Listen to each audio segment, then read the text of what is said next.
बिल्कुल मां अव्हांखे ॿुधाईंदो हलां त बख्शापुर भरिसां गुबलो थाणो जी हद में भंगवार बिरादरी जी ॿिनि धुरनि में मामूली ॻाल्हि सां झेड़ो थियो आहे, जंहिंजे नतीजे में 4 ॼणा जेके आहिनि उहे मारिजी विया आहिनि। हिकु मासूम निंगर ॿुधायो पियो वञे, 4 महीननि जो उहो बि गोलियूं लॻण सबबि मारिजी वियो आहे। हिकु ॼणो जेको आहे उहो ज़ख़्मी आहे।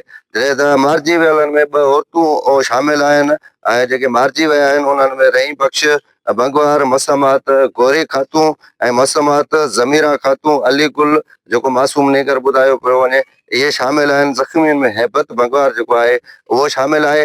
अहिड़े इतला बाद हद पुलिस गुबलो जेको आहे वाक़े वारे हंधि पहुची लाश पंहिंजी तहवील में वठी पोस्टमार्टम लाइ कल्दकोट इस्पताल मुंतक़िल करे छॾिया आहिनि, जॾहिं त ज़ख़्मी खे तिबी इमदाद लाइ इस्पताल मुंतक़िल कयो वियो आहे।